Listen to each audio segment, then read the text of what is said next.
सो hey guys, कैसे हैं आप लोग। अब तक की नागराज की कहानी में हमने देखा सन्यासी गोरखनाथ ने नागराज के दिमाग से वो चिप निकाल दी है, जिस वजह से नागराज नागमणि के काबू में था। अब नागराज पूरी तरह से ठीक हो चुका है और अब उसका मिशन है सभी आतंकवादियों को खत्म करना, और उसी के लिए अब वो इस गांव से रवाना हो चुका है। और नागराज का सबसे पहला शिकार होता है बुलडॉग, क्योंकि नागराज को ही बुलडॉग ने सबसे पहले किराए पर लिया था और बुलडॉग ने ही नागराज को इस जगह में भेजा था। इसीलिए नागराज जानता था कि यहाँ पे बुलडॉग के काफी सारे कैंप हैं। इसीलिए नागराज उसे ढूंढने के लिए एक साकुलाम के कबीले में पहुंचता है। नागराज होटल में पहुंचने के बाद होटल के मालिक से वो शेरवू का पता पूछने लगता है। होटल का मालिक शेरवू का नाम सुन के काफी घबराने लगता है। घबराते हुए वो नागराज को होटल के अंदर बुलाता है और होटल की बैक साइड से वो नागराज की खबर एक आदमी को देने जाता है। नागराज सोचने लगता है कि ये शेरवू का नाम सुन के इतना घबराने क्यों लगा। वहीं होटल का मालिक नागराज की खबर उस आदमी को देने लगता है। उस आदमी का नाम होता है रोमो। होटल का मालिक उससे कहता है, रोमो, मैं तुम्हारे लिए एक अच्छी खबर लाया हूँ। मैंने उस आदमी का पता लगा लिया है जिसकी तुम तलाश कर रहे थे। रोमो कहता है, मुझे हर उस आदमी की तलाश है जो मुझे पैसे बना कर दे। फिर होटल का मालिक कहता है, एक दिन तुम्हें शराब ले डूबेगी, इसी वजह से तुम्हारी ताकत शेरवू से कम हो गई है। यह बात सुनकर रोमो बहुत ज्यादा गुस्सा हो जाता है और उससे कहता है, मेरे दुश्मन शेरवू का नाम तूने सवेरे सवेरे किस तरह लिया। भाग जा यहाँ से वरना तेरा गला काट दूंगा। फिर डरते हुए होटल का मालिक कहता है, रोमो, मैं तुम्हारा दोस्त हूँ।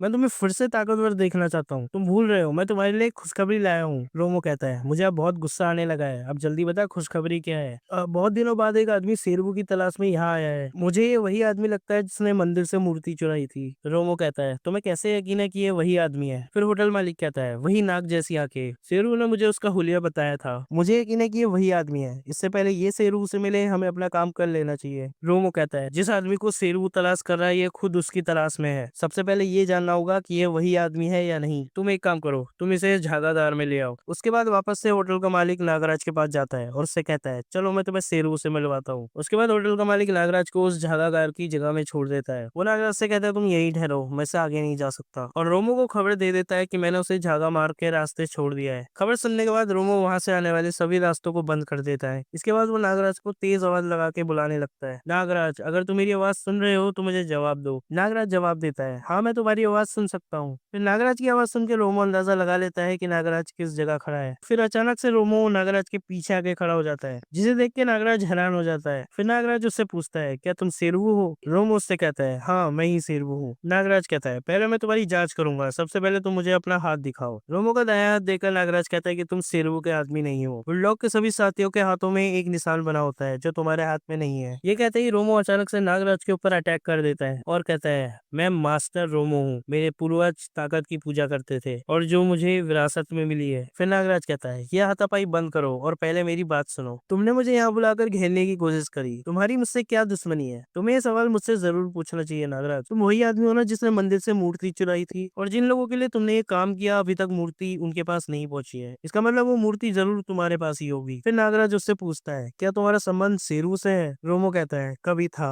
जब मैं उसके लिए बड़े बड़े काम किया करता था, पर बाद में मुझे इस गिरोह से नफरत होने लगी और मैंने इस शेरू के लिए काम करना छोड़ दिया। पर मैं ये बात तुम्हें बताने नहीं आया हूँ, मैं तुमसे मूर्ति लेने आया हूँ। नागराज कहता है, मूर्ति मेरे पास नहीं है और वैसे भी तुम उसे हासिल नहीं कर सकते। उसके बाद दोनों के बीच में फाइट होने लगती है, जिसके बीच नागराज रोमो से जीत जाता है। रोमो कहता है, पहली बार मेरा पाला किसी उस्ताद से पड़ा है, तुम चाहो तो मेरी जिंदगी खत्म कर सकते हो। मैंने तुम्हारे साथ बहुत बुरा किया है। झिंगाघर में फंसा मेरा शिकार अभी तक बाहर नहीं निकल पाया है, पर तुम पहले इंसान हो जिसकी शख्सियत अपरंपार है। पर मेरे गिरोह के लोग इस गुस्ताखी के लिए मुझे सजा देंगे। अगर यही बात है तो मैं तुम्हारे लिए सिपाही बनकर कुत्ते की मौत मरने के लिए भी तैयार हूँ। नागराज कहता है, सिपाही नहीं दोस्त, पर एक बात याद रखना, मैंने तुम्हें अपना दोस्त माना है, इसलिए बुलडॉग के बारे में तुम जितना जानते हो मुझे सब बताना। तो अभी हम शेरवू के पास जा रहे हैं, लेकिन उसे हमारे प्लान का पता नहीं चलना चाहिए। इसके बाद रोमो नागराज को शेरवू के इलाके में ले चलता है। नागराज, जितने घेरे में तुम ये एरिया देख रहे हो ये सब शेरवू का है और इसी के बीच वाले मकान में ये शेरवू रहता है। इसके बाद दोनों मकान की तरफ बढ़ने लगते हैं। वहाँ दरवाजे में गार्ड उन्हें रोकते हुए कहता है, रुक जाओ, तुम लोग हो कौन। रोमो कहता है, अबे मैं हूँ तुम सबका बाप, गधे की औलाद, और ये मेरा दोस्त है, यहाँ काम मांगने आया है। तुम लोगों की इतनी हिम्मत जो मुझे रोको। फिर दूसरा गार्ड कहता है, अरे तुम उसके मुंह के लगते हो, इसे जाने दो। ठीक है तुम अंदर जाओ। अंदर पहुंचने के बाद फाइनली नागराज शेरवू से मिलता है। फिर नागराज शेरवू से कहता है, मैं रोमो का भाई हूँ, मैं तुमसे अकेले में बात करना चाहता हूँ। शेरवू कहता है, क्या मतलब, कौन हो तुम।